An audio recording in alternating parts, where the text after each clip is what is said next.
Everyone, welcome to my new blog. তো দেখেন আয়ান এসেছে, আরিয়ান এসেছে আমার সাথে ছাদে। তো আপনাদের আজকে আমি দেখাবো আমার ছাদ বাগানের কিছু সবজি। তো চলুন গাইস দেখা যাক। তো ফার্স্টে আমি দেখাবো আমার বেগুন গাছ। আলহামদুলিল্লাহ আলহামদুলিল্লাহ আমার বেগুন গাছে 3টা বেগুন ধরেছে, মাশাআল্লাহ মাশাআল্লাহ, দেখতে পাচ্ছেন। তারপরে দেখুন এখানে আমি করলা গাছ লাগিয়েছি বলতে কি করলার বীজগুলো ছিল ওগুলো দিয়ে হয়েছে, যেমন এখান থেকে এখানে ট্রান্সফার করেছি। তারপরে এই যে এখানে ছোট ছোট কিছু দেখছেন, এগুলো হচ্ছে ধনিয়া পাতা, মাত্র গজাচ্ছে, মাশাআল্লাহ মাশাআল্লাহ।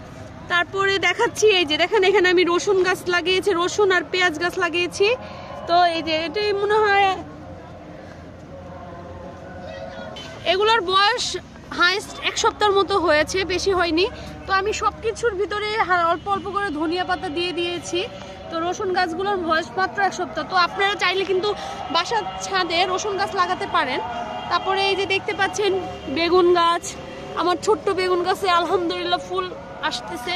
তো এখানে কলমি শাক আছে, মানে ভ্যারাইটিস ভাবে আমি লাগিয়েছি। পুঁই শাকের ডাঁড়া লাগিয়েছিলাম, ওটা থেকে পুঁই শাকের পাতা হয়েছে আলহামদুলিল্লাহ। আমার লাউ গাছ দেখতে পাচ্ছেন, লাউ গাছের এই যে একটা লাউ ধরেছে, এখন এই লাউটা যদি হয় আলহামদুলিল্লাহ আলহামদুলিল্লাহ। তো অনেক ফুল হয়েছে। তো আমি গোড়ার পাতাগুলো ছিঁড়ে ফেলেছিলাম, এখন কি এর জন্য গাছটা কি বড় হচ্ছে না না কি বুঝতে পারছি না। যাই হোক, তো সবচেয়ে বেশি ইন্টারেস্টিং ব্যাপারটা হচ্ছে আমার টমেটো গাছে টমেটো হয়েছে গাইস। দেখুন আপনারা, দেখুন মাশাআল্লাহ কতগুলো টমেটো হয়েছে। আর আমার গাছটা মনে হয় এটা কি চেরি টমেটো গাছ কিনা আমি আই থিঙ্ক বলতে পারছি না। তো গাছটা কিন্তু অনেক লম্বা হয়েছে, দেখুন এখান থেকে একেবারে এইভাবে লম্বা চলে গিয়েছে। তো টমেটো গাছটা আমার কাছে মোট 3টা আছে। তো 3টার মধ্যে 2টাতে ফলন এসেছে, আর এখনো একটা অনেক দিন পরে লাগিয়েছি। তারপরে এই যে আমার মরিচ গাছ, মরিচ গাছে মরিচ হয়েছে। আসলে মরিচগুলো বেশি একটা ঝাল না, তারপরও ভালোই লাগে। আর এটি হচ্ছে বোম্বাই মরিচ গাছ। আর আমি সবগুলো টপে মরিচ গাছ লাগিয়েছি, কারণ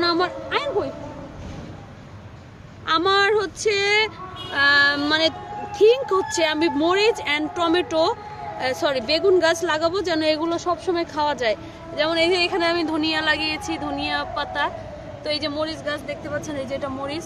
তারপরে এখানে রসুন।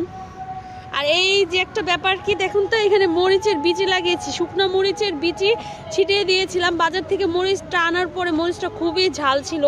তো আমি ভাবছিলাম যে আমি এখান থেকে চারা গজাবো, মরিচ থেকে চারা নিয়ে তারপর দেন আমি গাছ বানাবো।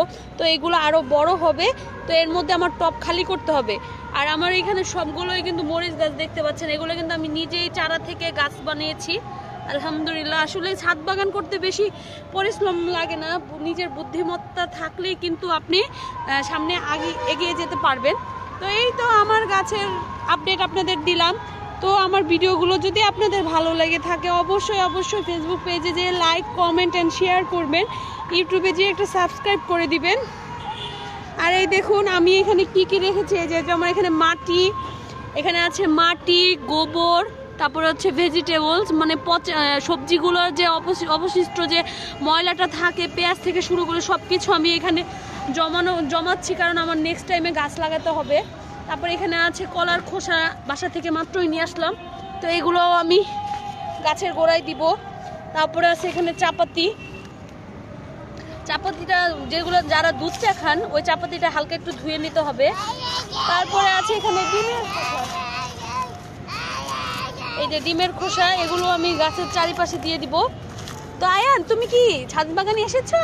এখানে দাঁড়াও। আয়ান তুমি কি ছাদ বাগানে এসেছো? মার গাছ কোথায়? এগুলোর নাম কি?